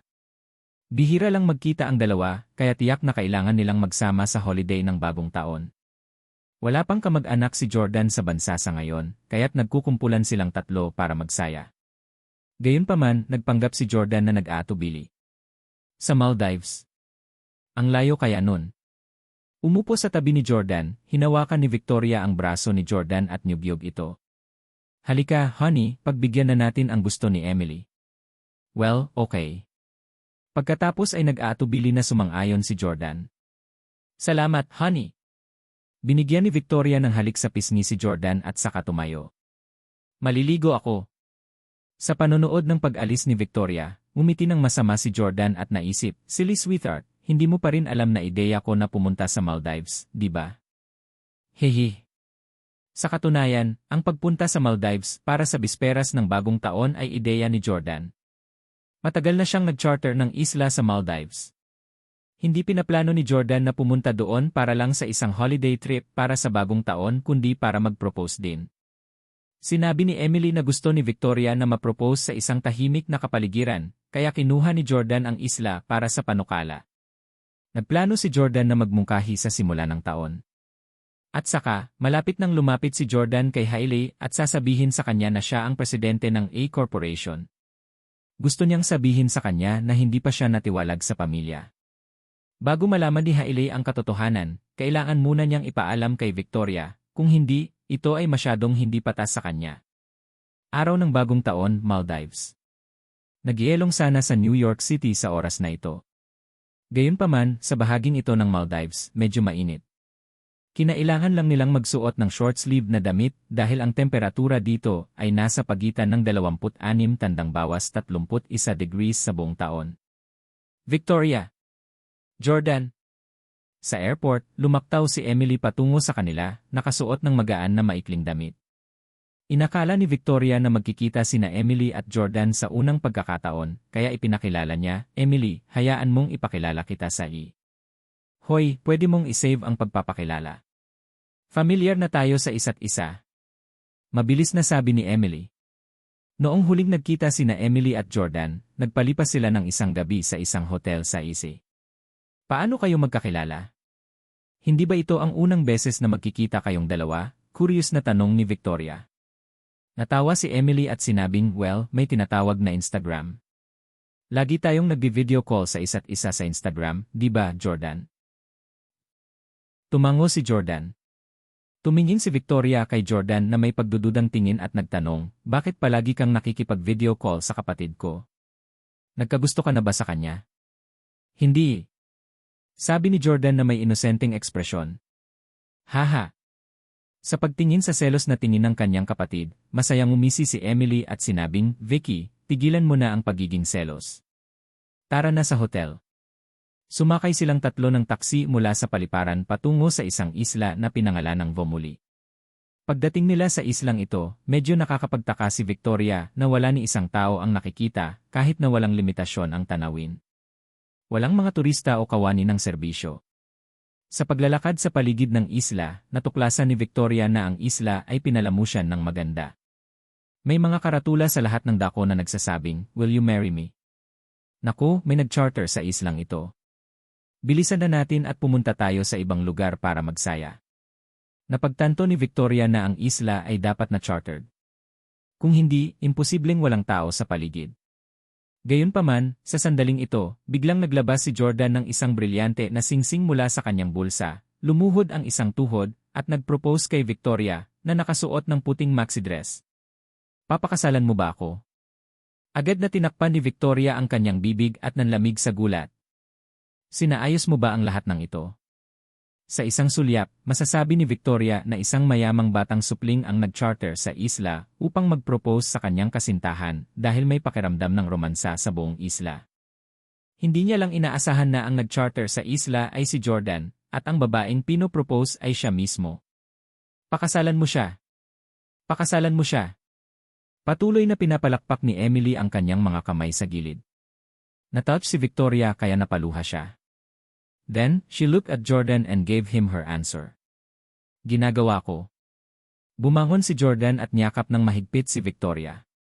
Ipinikit ni Victoria ang kanyang mga mata, at patuloy na umaagos ang luha ng kagalakan sa kanyang maselang mukha. Siya ay 31 taong gulang na, at bagamat napapaligiran na siya ng maraming manliligaw sa lahat ng mga taon na ito, palagi niyang nararamdaman na mag-isa siya hanggang sa makilala niya si Jordan. Malakas din ang loob ni Jordan, dahil si Victoria ang pinakamagandang babae na nakilala niya at ang babaeng nagtrato sa kanya ng pinakamahusay. Nang kutiyain at hiyain siya ng lahat dahil iniwan siya ng kanyang asawa at ng pamilya Steele, si Victoria lang ang handang manatili sa tabi niya. Inilabas ni Jordan ang kumikinang na brilyante na singsing mula sa kahon ng singsing na diamante, marahang itinaas ang maselang kamay ni Victoria, at isinuot ang singsing sa kanyang singsing na daliri. Si Victoria ay hindi kapanipaniwalang naantig, at napagtanto niya na ang singsing ay hindi malagkit. Napabulalas siya nang may pagtataka, ang brilyante na singsing na ito ay maganda. Ang diamond ring ay idinisenyo ng top bespoke jewelry brand ng New York, si Lorraine Quartz. Ito ay gawa sa isang octagonally cut na 18 karat na diamante na nakalagay sa isang platinum base. Ang tigas ng brilyante ay kumakatawan sa hindi masisirang pag-ibig na mayroon siya para sa kanya. Si Emily, na nasa gilid, ay inilabas na ang kanyang IRAD camera at kinuha ang papel ng photographer. Habang kumukuha ng litrato, ipinaliwanag niya, "Vicky, ang diamond ring na ito ay nagkakahalaga ng $7 milyong. Espesyal na ginawa ito ni Jordan para sa iyo. $7 milyong. Kasing halaga iyon ng isang villa sa New York City. Bukod dito, abutin din ng ilang $1 milyong ang pag-arkila ng isla." Gumastos si Jordan ng mahigit $10 milyong para lamang sa dalawang bagay na iyon. Nagulat si Victoria kay Jordan at nagtanong, "Saan mo nakuha ang pera?" Isinuot na ni Jordan ang diamond ring sa kaliwang ring finger ni Victoria. Sa sandaling ito, kailangan din niyang maglinis sa kanya. "Victoria, gusto kong humingi ng tawad sa iyo. Sa katunayan, ang aking pagpapatalsik mula sa pamilyang Steele ay isang kasinungalingan, at palagi akong bahagi ng pamilya," sabi ni Jordan. Napangiti rin si Emily na matagal nang nakaalam ng katotohanan, "Hindi lang iyon, sis. Siya na ngayon ang pinakamayamang tao sa bansa, at ang korporasyon, ang A Corporation, na kumukuha ng malalaking kumpanya, ay itinayo niya." Napatulala si Victoria. "Hindi ka naman pinaalis sa pamilya. Pag-aari mo ba ang A Corporation?" "A" ang inisyal ng pangalan ni Jordan. Tumango si Jordan. Gayunpaman, talagang nagalit si Victoria nang malaman ang balita. "Kung ganoon, lahat ng ito ay nagsinungaling ka sa akin. Kung wala kang tiwala sa akin, kalimutan mo na ang pagpakasal sa akin." Habang nagsasalita si Victoria, tatanggalin na niya ang singsing na kakasuot lang ni Jordan sa kanyang daliri. Nagmamadaling niyakap ni Jordan si Victoria at pinigilan. "Victoria, hindi naman sa ganun. Hayaan mo akong magpaliwanag. Noong oras na yon, nalaman ko na niloko ako ni Hailey dahil malinaw na natulog siya kay Tyler. Ngunit nagsinungaling siya at sinabi sa akin na wala siyang ginagawa sa kanya. Hindi yon. Nagkaroon din siya ng hindi maliwanag na relasyon kay Kaiden at nakipag-date sa kanya araw-araw kahit na siya ay nabuntis. Gusto ko siyang hiwalayan, ngunit bago pumanaw ang lola ni Hailey, pinangakuan niya ako sa kanya na hindi ko hihiwalayan si Hailey. Iniligtas ng lolo ni Hailey ang buhay ko, at ayaw kong umalis siya sa mundong ito nang may pagsisisi, kaya pumayag ako. Tulad ng alam mo, sineseryoso ko ang mga pangako, at ayaw kong sirain ang aking pangako, kaya naisip ko ang solusyon na ito. Alam kong mahilig sa pera si Hailey, at kapag nalaman niyang sira na ako, tiyak na siya ang magkukusa na hiwalayan ako. Medyo alam ni Victoria ang tungkol sa kasal ni na Jordan at Hailey. Alam ni Victoria na mabuting tao si Jordan, kaya hindi rin niya ito sinisisi. Tinanong niya, "Bakit hindi mo sinabi sa akin, kahit na magkasama tayo?" Sabi ni Jordan, "Matagal ko nang gustong makahanap ng pagkakataon para sabihin sa iyo, pero gusto kong maghintay hanggang sa mga anak si Hailey. Well, as you know, siguradong babalikan ako ng babaeng iyon kapag nalaman niyang hindi ako natiwalag sa pamilya." Tumango si Victoria, batid na noon pa man ay may gusto na si Hailey kay Jordan at iniwan lamang siya dahil walang pera. Kapag nalaman niyang mayaman na siya, tiyak na susubukan niyang bawiin siya muli. Emily persuaded Victoria from the side, "Vicky, patawarin mo na lang siya. Maaaring itinatago niya ang kanyang pagkakakilanlan, ngunit lihim din niyang tinutulungan ka. Naging deputy president ka ng Perry Express dahil din sa kanya. Si Miss Audrey ang nakababatang kapatid niya. Lalong nagulat si Victoria. Kapatid mo si Miss Audrey. Ngumiti si Jordan at tumango. Siya ang bunsong kapatid ko. Noon lang naintindihan ni Victoria kung bakit madali siyang naging Deputy President at pagkatapos ay presidente ng Perry Express. Ang lahat pala ng ito ay hindi dahil sa swerte niya o sa pagiging maayos niya kay Audrey, kundi dahil sa ayos ni Jordan. Nakakainis ka. Hindi mo rin sinabi sa akin kanina. Tinapik-tapik ni Victoria si Jordan, ngunit alam niyang napatawad na siya nito matapos tingnan ang ekspresyon nito. Ang mundong ito ay ganito lang. Kung ang isang mayamang tao ay nagkukunwaring mahirap, siya ay may posibilidad na madaling mapatawad. Gayunpaman, kung ang isang mahirap na lalaki ay nagpanggap na mayaman, ang babae ay tiyak na makikipaghiwalay sa kanya kapag nalaman niya ito. Sasampalin pa siya nito. Siyempre, si Victoria ay hindi isang mangukol sa pera. Sa sumunod na 2 araw, masaya sina Jordan, Victoria, at Emily. Sina Jordan at Victoria ay lumipad pabalik sa New York City sa 3 araw ng bagong taon. Bago umalis, inanyayahan ni Jordan si Emily na pumunta sa New York City at tumira kasama nila ni Victoria. Maaari rin daw niyang ayusin ang kanyang posisyon sa V Corporation. Gayunpaman, si Emily, na medyo matitigas ang ulo, ay tumanggi. Sinabi niya na mas gusto niyang maging flight attendant at lumilipad sa buong mundo. Para sa Jordan, lahat ng trabaho ay pantay-pantay. Sa kanyang palagay, walang pinagkaiba ang presidente ng isang nakalistang kumpanya at isang flight attendant na nagsisilbi sa mga bisita sa mga eroplano. Kaya naman, iginalang ni Jordan ang desisyon ni Emily. Pagdating nila sa airport, nadiskubre nila na maraming fans ang nakapaligid sa lugar dahil nagkataon na sumakay sila sa parehong flight ng isang sikat na celebrity. Matagal nang sikat si Victoria at nasa National Lee bago pa siya nakilala ng maraming reporters. Nang makita nila si Victoria, ang pinakamagandang presidente ng New York City, na may hawak na kamay sa isang gwapong lalaki, at nakasuot ng kumikinang na singsing na brilyante sa kanyang kamay, agad nilang napagtanto na mayroong isang bagay na karapat-dapat sa balita at sa gayon ay sumugod. Inusisa ng mga babaeng reporter ang tungkol kay Jordan. Miss Clark, pwede mo bang ipakilala sa amin itong gwapong lalaki? May nag-report na nakakuha ka ng boy toy na isang idol group trainee. Siya ba ito? Artista ba siya? Hindi napigilan ni Victoria ang mapatawa nang marinig ang mga tanong nila. Lumingon siya kay Jordan at sinabing, "Honey, may nagsabi na para kang idol group trainee." Haha! Tumawa si Jordan. Mukhang medyo gwapo siya, at maaari niyang isaalang-alang ang pagsali sa industriya ng entertainment kung hindi siya magpapatakbo ng isang negosyo. Hindi na tulad ng dati ang status ni Jordan, at ayaw ni Victoria na magsulat ng kalokohan ang mga reporter sa tabloid tungkol sa kanya. Napahinto si Victoria sa kanyang paglalakad at humarap sa kamera at mga reporter. Tinanong niya, "Ito ang aking kasintahan, si Jordan, ang presidente ng A Corporation." Ang presidente ng A Corporation. Nagulat ang lahat ng naroon nang marinig ang pamagat na iyon. Nitong mga nakaraang araw, ang taong sumasakop sa lahat ng trending topic list ay hindi isang celebrity kundi ang presidente ng A Corporation. Ano? Siya ang presidente ng A Corporation. Ang bagong minted na pinakamayamang tao sa bansa. Oh my God, masyado siyang bata at gwapo. Akala ko ang misteryosong tycoon na ito ay hindi bababa sa 50 taong gulang. Kasal na ang presidente ng Perry Express sa presidente ng A Corporation. Magiging invincible duo kayo ng business world. Hinahabol sila ng lahat at sinusubukang interviewin ang pinakamagandang Chief Executive Officer ng New York City at ang pinakamayamang tao sa bansa. Naiwanan ang sikat na celebrity.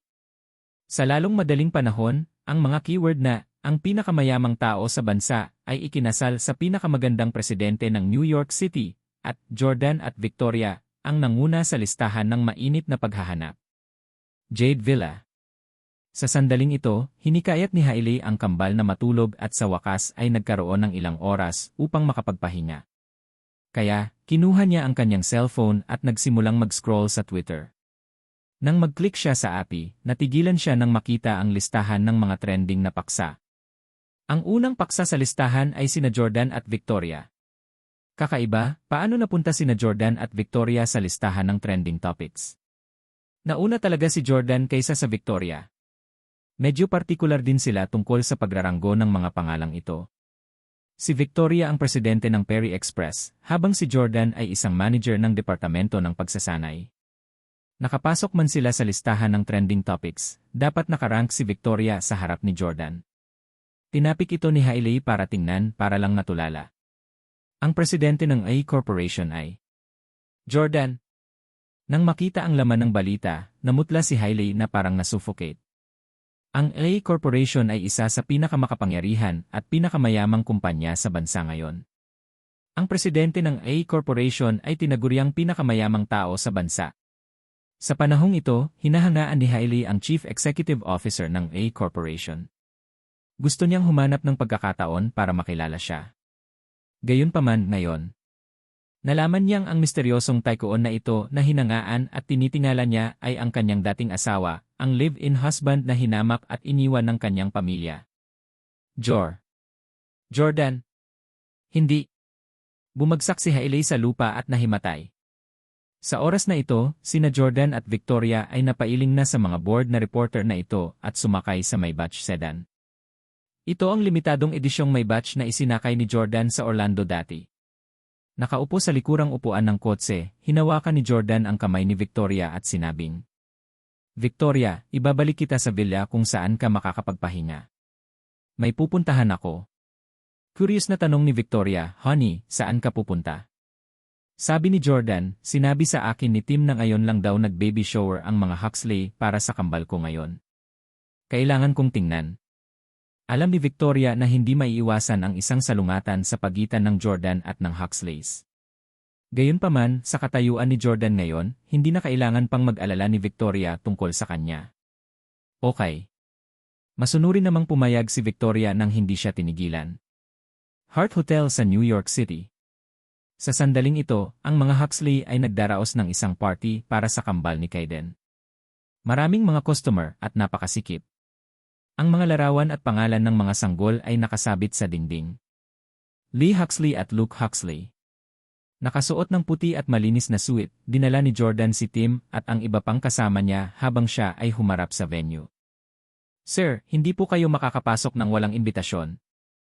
Mabilis na pinahinto ng isang service staff si Jordan. Agad na naglabas si Tim ng isang balumbon ng pera at inihagis sa mukha ng service staff. Ito na ang regalo, magwala ka na. Huwag mong hadlangan si Mr. Steele. Pumasok na si Jordan sa venue. Sa pagpapakita pa lang niya, ang designer name suit at aura ni Jordan ang dahilan kung bakit napatingin sa kanya ang maraming tao sa eksena. Nakilala pa siya ni Kaiden sa isang sulyap. Jordan? Naging abala si Kaiden sa pagbati sa mga bisita at walang oras na manood ng balita, kaya hindi niya alam na nabunyag na si Jordan ang presidente ng A Corporation. Lumakad si Kaiden na may masamang tingin at bumulalas, Jordan Steele, anong ginagawa mo dito? Hindi kita inimbitahan. Umalis ka agad. Sign the newborns belong to Jordan and not Kaiden, halatang hindi tatanggapin ni Kaiden si Jordan dito. Hindi na hinintay ang sagot ni Jordan, sumigaw ng malakas si Tim. Mapangahas! How dare you call Mr. Steele sa buong pangalan niya? Tumingin si Kaiden kay Tim at tumawa ng malakas. Iniisip ko kung sino ka. Kaya ikaw, munting bastard. Napunta ka na ba para maging alipin ni Jordan Steele sa halip na magmaneho para sa akin? Kaya ba niyang bayaran ka? Mr. Steele, marunong ka talagang magmukhang makapangyarihan. Ikaw ba ang Chief Executive Officer ng Departamento ng Pagsasanay? Hahaha. Kinuha ni Tim ang kanyang cellphone, binuksan ang Heaven's Eye app, hinanap ang pangalan ni Jordan, at pagkatapos ay ipinakita ito kay Kaiden. Idilat mo ang iyong mga mata at tingnan mo, aso ka. Si Mr. Steele ang presidente ng A Corporation. Hindi ko na kailangang sabihin sa iyo kung ilang kumpanya ang nakuha ng A Corporation kamakailan, hindi ba? Ngayon, ipinakita sa Heaven's Eye app na ang A Corporation ay pinangunahan ni Jordan. Natigilan ng husto si Kaiden nang makita ang impormasyong nakadisplay sa screen. Ang isang kumpanyang pagmamay-ari ng A Corporation ay sapat na upang talunin ang Breezy Express. Hindi sa banggitin, nakuha din ni Jordan ang iba pang kumpanya ng courier. Ngayon, hindi nakatugma ang Breezy Express para sa A Corporation sa industriya ng courier. Itinuro ni Kaiden si Jordan at sumigaw, ikaw hindi ka pa pinaalis sa pamilya mo. Sa sandaling ito, ang mga panauhin sa iba pang mga mesa sa piging ng kasal ay bumangon din at walang humpay na nag-uusap sa kanilang mga sarili. O Elway God, president ng A Corporation ang binatang yon. Ito ay hindi ka panipaniwala. Siya ang nangungunang balyena ng lokal na domestic express delivery na mabilis na nagmonopolya sa industriya. Tama, kahit ang Breezy Express ni Mr. Huxley ay hindi makakataka sa kapalaran na makuha niya. Hindi pinansin ni Jordan ang mga komento ng ibang tao tungkol sa kanyang sarili at pinanatili ang isang walang malasakit na ekspresyon. Kayden, huwag kang mag-alala, wala ako dito para i-flip ang mga mesa o gumawa ng kaguluhan. Kung ganoon ano ang gagawin mo? Tanong ni Kayden na puno ng takot kay Jordan sa puntong ito. Itinuro ni Jordan ang stage sa harap niya kung saan may malaking litrato ng kambal. Mali ang pagkakasulat ng mga pangalan. Pagkasabi noon ay iniunat ni Jordan ang kanyang kamay at agad na inabutan ni Tim si Jordan ng panulat. Pagkatapos ay humakbang si Jordan upang humakbang patungo sa entablado habang ang lahat ay tahimik na nanonood. Walang nakahas na pigilan siya. Pagkatapos, sinaktan ni Jordan ang mga salitang Huxley gamit ang panulat. Pagkatapos ay pinalitan niya sila ng E-Steel. Kahit na Lee at Luke ang pangalan ng kambal, dapat ay Jordan ang apelyido nila. Sa sandaling ginawa niya iyon, ang lahat ay nagkagulo. Namula lahat ang mga magulang ni Arthur at Kayden na nakaupo sa unang hanay. Oh and my God, bakit pinalitan ni Mr. Steele ang mga pangalan ng mga apo ng mga Huxley? Ito ay tahasang kahihiyan. Nandito siya para ipahiya ang mga Huxley, tama ba? Nag-usap-usap ang mga panauhin. Sa sandaling ito, hindi na makaupo si Arthur. Hinampas niya ang kamay sa mesa at tumayo para sigawan si Jordan. Mr. Steele! Ikaw ang presidente ng A Corporation at ang bagong minted na pinakamayamang tao sa bansa. Maari ko bang itanong, bakit mo pinalitan ang apelyido ng mga apo ko sa'yo? May utang kang paliwanag sa akin ngayon.